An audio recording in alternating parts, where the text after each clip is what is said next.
Hi hello welcome to Mantra phi talks.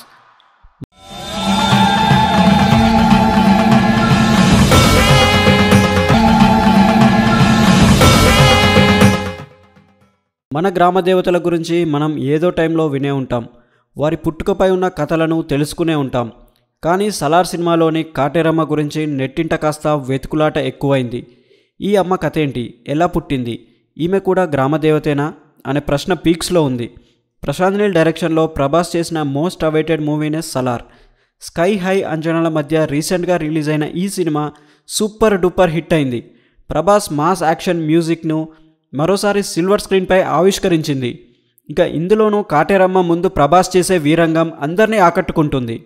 అందులోనూ ఆ fight చివర్లో కాటేరమ్మకు విలన్ని బలిచ్చే సీన్ అందరికీ పూనకాలు తెప్పించింది. అయితే తెలుగు ఆడియన్స్కు కాటేరమ్మ పేరు కాస్త వెరైటీగా అనిపించింది. ఇందుకే అమ్మ గురించి తెలుసుకునే ప్రయత్నం నెట్టింట చేస్తున్నారు. ఇంకా కాటేరమ్మ కూడా ఓ గ్రామదేవతే. కర్ణాటక ప్రజలు కాటేరమ్మగా, తమిళనాడులోని కొన్ని ప్రాంతాలు కాటేరి అమాన్గా కొలుస్తుంటారు.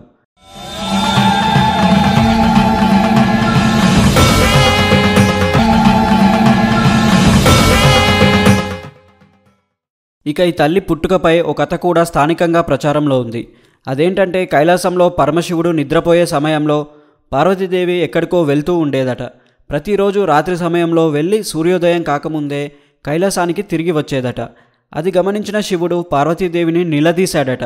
అయితే తనకు తెలియకుండానే అలా జరుగుతుందని చెప్పేదట పార్వతి. దీంతో ఓ రోజు పార్వతీదేవిని శివుడు అనుసరించాడట. ఆమె అడవుల గుండా వెళ్తూ కనిపించిందట. అయితే ఆమె ఒక్కసారిగా కాళిక రూపంలోకి మారి పాతిపెట్టిన శవాలని బయటికి తీసి తినే ప్రయత్నం చేసిందట. దాంతో శంకరుడు ఉగ్ర రూపంలో ఉన్న పార్వతీదేవిని ఆపడానికి ఆమె వెళ్లే మార్గంలో పెద్ద గొయ్యిని సృష్టించాడట. దాంతో ఆమె అందులో పడిపోతుందట. దాంతో ఆమె తేరుకొని చేసిన దానికి పశ్చాత్తాపం పడుతుంది. ఆ తర్వాత ఉగ్రరూపాన్ని వదిలి పార్వతీదేవిగా శివుడి వెంట వెళ్ళిపోతుందట. ఆమె వదిలిన ఆ ఉగ్రరూపమే కాటేరమ్మ దేవత అని చెప్తుంటారు కన్నడ ప్రజలు. మరిన్ని ఇంట్రెస్టింగ్ అప్డేట్స్ కోసం మా ఛానల్ని లైక్ చేయండి, షేర్ చేయండి మరియు సబ్స్క్రైబ్ చేయండి. Thanks for watching.